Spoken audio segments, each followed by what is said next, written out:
Hello students,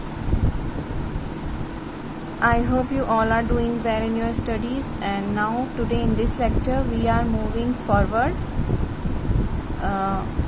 and इस lecture class में हम लोग देखेंगे कि एब्जॉर्प्शन के बारे में and adaptation of small intestine, उसके बारे में हम किस तरह से उसमें अडेप्टेशन हुआ और किस तरह से होता है प्रोसेस, वो सारा प्रोसेस हम इस लेक्चर में देखेंगे। So let's proceed.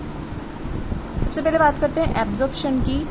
तो एब्जॉर्प्शन में क्या होता है, आफ्टर डाइजेशन बायोलॉजिकल कैटलिस्ट या जिनको हम एंजाइम बोलते हैं वो फूड को कन्वर्ट कर देते हैं simple, smaller and soluble substances की फॉर्म में। और ये जो सॉल्यूबल फूड सब्सटेंसेस होते हैं that are absorb by the wall of intestine. Small intestine is very well adapted for absorption of food. So इतना सा इसका रोल होता है एब्जॉर्प्शन में।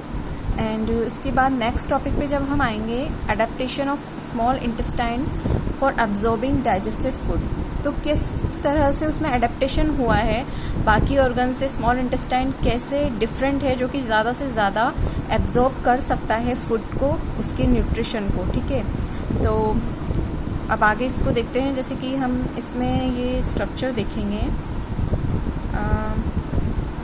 ओके, तो इस स्ट्रक्चर में हम लोग देख रहे हैं कि माइक्रोविलाई, इधर माइक्रोविलाई है, ये है lacteal venule, arterioles, then capillaries, intestinal gland, muscularis mucosa layer and vein, arteries. तो ये सब पूरा ये जो स्ट्रक्चर है ये स्मॉल इंटेस्टाइन का, उसकी वॉल का स्ट्रक्चर है। इस तरह की जो विलाई है ये वहाँ पर पाए जाते हैं। ओके, सो सबसे फर्स्ट पॉइंट क्या होता है कि small intestine is very long and it gives enough time and space. Food को डाइजेस्ट और एब्जॉर्ब करने के लिए वो इनफ टाइम और स्पेस देता है, प्रोवाइड करता है। और there are finger like projections which are known as villi, और we can say them microvilli because वो बहुत छोटी होती हैं और माइक्रोस्कोप की हेल्प से हम उसको देख सकते हैं। So that are known as micro villi. And okay, और कुछ जो होती हैं वो विलाई भी होती हैं जो थोड़ी माइक्रो विलाई से थोड़ी बड़ी होती हैं। नाउ नेक्स्ट पॉइंट अगर हम देखेंगे तो सरफेस एरिया का, ये जो माइक्रो विलाई और विलाई है ये सरफेस एरिया इंक्रीज करती हैं स्मॉल इंटेस्टाइन का, जिससे कि ज़्यादा से ज़्यादा एब्जॉर्प्शन हो सके। और ये इसकी प्रॉपर्टी होती है, किसी और ऑर्गन में ये चीज़ हमें नहीं देखने को मिलती। That's why surface area increase होता है माइक्रोविलाई की वजह से, ताकि एब्जॉर्प्शन जो है फूड का ज़्यादा से ज़्यादा हो सके। विलाई में ब्लड कैपिलरीज होती हैं, तो जो ब्लड कैपिलरीज हैं वो इसका मतलब ये है कि हाईली वस्कुलर और रिचली सप्लाइड होता है इसमें ब्लड का। और जो हम आगे देखेंगे कि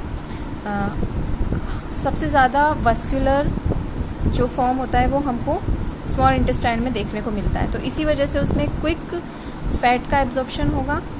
ओके, फैट जो है सबसे ज़्यादा एब्जॉर्ब होता है और सबसे फास्ट एब्जॉर्ब होता है स्मॉल इंटेस्टाइन में। और जो वॉल्स हैं विलाई की जो वॉल्स हैं वो सिर्फ एक सेल लेयर थिक होती है, जैसे कि हम इसमें डायग्राम में देख सकते हैं, ओनली वन सेल लेयर होती है ये, और ये एब्जॉर्प्शन में हेल्प करती है। Okay, so villi walls are one cell thick. Now अगर हम बात करते हैं लार्ज इंटेस्टाइन की, तो लार्ज इंटेस्टाइन में क्या होता है कि small intestine open in large intestine and it consist of colon and rectum. तो लार्ज इंटेस्टाइन में क्या होता है, ओनली वाटर का एब्जॉर्प्शन होता है। तो जब वाटर यहाँ पर एब्जॉर्ब हो जाएगा तो जब वेस्ट मटेरियल जब फॉर्म होगा, वेस्ट मटेरियल वो कैसा होगा, टफ होगा एंड काफ़ी कॉन्सेंट्रेटेड होगा। तो इसी वजह से जो waste product human beings release करते हैं वो कॉन्सेंट्रेटेड फॉर्म में होता है, और क्योंकि वाटर का एब्जॉर्प्शन हो जाता है लार्ज इंटेस्टाइन में। ओके, नाउ नेक्स्ट पॉइंट हमारा आता है एसिमिलेशन और इजेशन के बारे में हम देखेंगे। तो सबसे पहले एसिमिलेशन में क्या होता है, एब्जॉर्ब्ड फूड जो है उनको ब्लड के द्वारा जो है सेल में भेजा जाता है, क्योंकि यहाँ पर हमने देखा था कि ब्लड सप्लाई होती है, ब्लड कैपिलरीज होती हैं, तो एब्जॉर्ब फूड जो है वो ब्लड के द्वारा सेल टू सेल पहुँचाया जाता है, उसका यूटिलाइजेशन होता है, और इसी यूटिलाइजेशन को हम बोलते हैं assimilation. Okay, now next point है ईजेशन। तो ईजेशन में क्या होता है कि जो अनडाइजेस्टेड फूड है, जो कि डाइजेस्ट नहीं हुआ है, तो वो एब्जॉर्ब नहीं हो पाएगा। जो फूड डाइजेस्ट होगा ओनली वही एब्जॉर्ब करेगी हमारी बॉडी, अनडाइजेस्टेड फूड को एब्जॉर्ब नहीं करेगी, और वो बॉडी के थ्रू बॉडी से रिमूव हो जाएगा एनस के थ्रू, वाया एनस। ठीक है, और एनस में जो है वो सर्कुलर स्फिंक्टर लाइक मसल्स होती हैं, जो कि कंट्रोल करती हैं उसमें से कुछ भी चीज़ जो भी पास होगी, स्टूल वगैरह जो भी हमारा एक्सक्रेटा है वो पास होता है, वो सर्कुलर स्फिंक्टर मसल्स की हेल्प से जब वो ओपन होती हैं तो एनस के थ्रू वेस्ट मटेरियल जो है वो पास आउट हो जाता है। तो इस प्रोसेस को हम बोलेंगे ईजेशन। आई होप आप लोगों को अच्छे से समझ में आ गया assimilation and egestion and whole process of small intestine, large intestine किस तरह से होता है, फूड का एब्जॉर्प्शन। और यहाँ तक अगर आप लोगों को कोई भी डाउट है तो मैं एक चीज़ आप लोगों को बता देती हूँ कि जो डाइजेशन का प्रोसेस था वो हमारा यहाँ पे कंप्लीट हो गया है आज के लेक्चर में। तो इसके बाद यहाँ तक आप लोग देखिए, अगर आपको कोई भी प्रॉब्लम आती है तो you can ask me, and till than happy learning and enjoy learning.